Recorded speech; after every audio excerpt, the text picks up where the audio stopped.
कहे मन धागा प्रेम का, मत तोड़ो चटकाए। टूटे से जुड़ता नहीं, जुड़े गांठ पड़ जाए। रहे मन धागा प्रेम का, मत तोड़ो चटकाए। टूटे से जुड़ता नहीं, जुड़े गांठ पड़ जाए। वास्तविकता यह है कि जहाँ पर प्रेम होता है वहाँ पर फिर प्रेम को इतनी जल्दी तोड़ना नहीं चाहिए। अगर कोई प्रेम को तोड़ता है और तोड़ने के बाद अगर दोबारा फिर मिलने का प्रयास करता है, तब उन्होंने कहा कि रहमन धागा प्रेम का, मत तोड़ो चटकाए। टूटे से जुड़ता नहीं, जुड़े गांठ पड़ जाए। क्योंकि प्रेम एक बार टूटने के बाद दोबारा अगर जुड़ता है तो उसमें गांठ पड़ जाती है। ये भी कहा जाता है कि सोना और सज्जन टूटने के बाद भी जुड़ते हैं। इसलिए सभी के लिए आवश्यक होता है कि जहाँ पर आपसी संबंध हो, आपसी प्रेम हो, आपसी व्यवहार हो, वहाँ पर निर्ममता पूर्वक प्रेम को तोड़ना नहीं चाहिए। क्योंकि एक बार जीवन में अगर प्रेम टूट जाता है तो गांठ पड़ती है। एक शेक्सपियर नाम के संत वो कवि हुए हैं, तो उन्होंने कहा कि ब्लो ब्लो दाऊ विंटर बर्ड, कि ऐ ठंडी हवा तुम धीरे धीरे बहो, तुम मुझे इतना कष्ट नहीं दे रही हो। एक झील के किनारे, कवि कह रहे हैं कि एक झील के किनारे ठंडी हवा चल रही है, इसके बाद कहने वाला कह रहा है कि ब्लो ब्लो दाऊ विंटर बैंड, ऐ ठंडी हवा तुम मुझे इतना कष्ट नहीं दे रही हो जितना कि एक मित्र के द्वारा भुला दिया गया एहसान, अनग्रांटिट्यूड।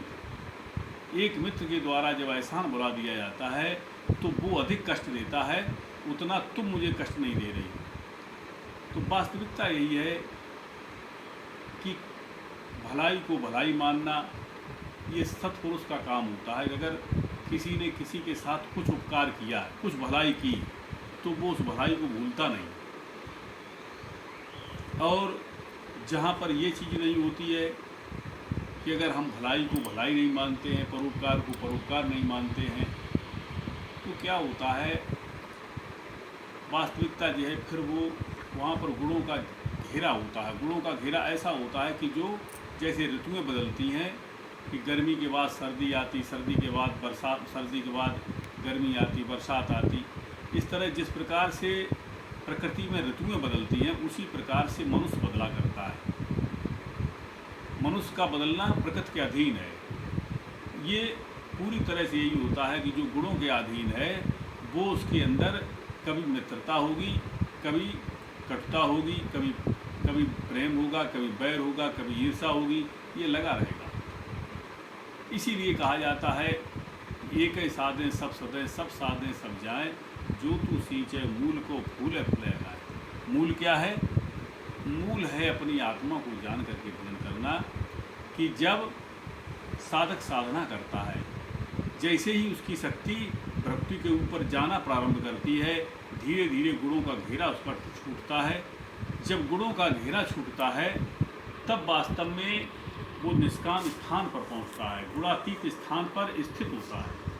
जो गुणातीत स्थान में पहुंच जाते हैं या गुणातीत स्थान में जो स्थित हो जाते हैं, उनके लिए कहा जाता है कि वो वहाँ पर प्रेम फिर बदलता नहीं है।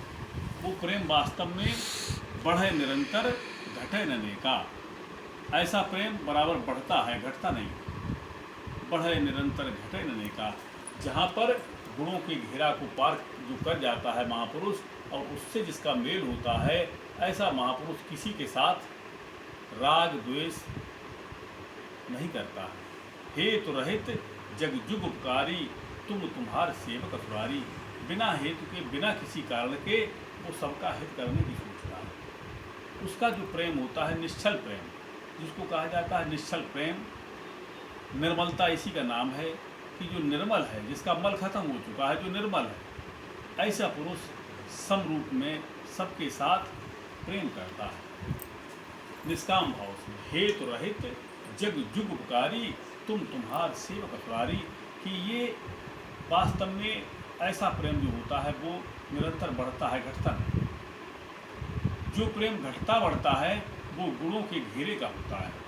जो गुणों के घेरे में होते हैं, जिससे जिस प्रकार से ऋतुएं बदलती हैं, जिस प्रकार से प्रकृति में होने के कारण से, क्योंकि प्रकृति के नीचे ये प्रकृति का वास है, तो जो प्रकृति में हमारा चित्त रहता है, प्रकृति में होने के कारण से जिस प्रकार से प्रकृति में बदलाव हुआ करता है, उसी प्रकार से मनुष्यों के स्वभाव में बदलाव होता है। इसीलिए कहा जाता है किसी का प्रेम आज पहले बहुत ज़्यादा होता है, बाद में टूट जाता है। ये घटने बढ़ने का यही काम है। संसार का जो प्रेम है वो घटता बढ़ता है, वो कम होता है, ज़्यादा होता है और मिटता है, ख़त्म नहीं होता है। लेकिन जो वास्तव में निष्काम स्थिति में पहुंच करके जो प्रेम होता है वो वास्तव में प्रेम बढ़े, निरंतर घटे नहीं, बढ़ता है। इसलिए प्रेम प्रेम सब कोई कहे, प्रेम न चीने कोई, अघट प्रेम पिंजर बसे, प्रेम कहावे सोई। जो ऐसा प्रेम हो कि जो हमेशा बढ़ता रहे। इसलिए प्रेम की भाषा, प्रेम की परिभाषा संतों ने जानी है, संतों ने ही इसको समझा है। जो इसको, इस रहस्य को जान जाते हैं, वही वास्तव में समत्व बुद्धि युग में स्थित होते हैं कि जो सम्य एक सत्ता का ही रूप देखा करते हैं। वही एक व्यापक सकल जो मन का में डोर, और थिरचर कीट पतंग में दया न दूजाओ। केवल एक है, दूसरा है ही नहीं।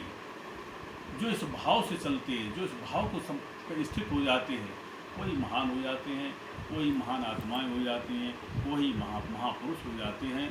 इसलिए ऊर्ध्वान गच्छन्ति सब मानवा, हमेशा प्रयास करना चाहिए कि हम अपनी शक्ति को भक्ति के ऊपर ले जाएं और प्राण को मस्तक में अच्छी प्रकार से स्थापन करें। यही हमारे जीवन का लक्ष्य हो। हमारा एक ही लक्ष्य हो कि परमात्मा की भक्ति करें और अपने स्वरूप में स्थित हो जाएं। स्वरूप में स्थित होना ही मनुष्य का जब लक्ष्य होता है तो निश्चित रूप से वो अपने परम धाम को प्राप्त करता है। पूरी सद्गुरु भगवान की जय।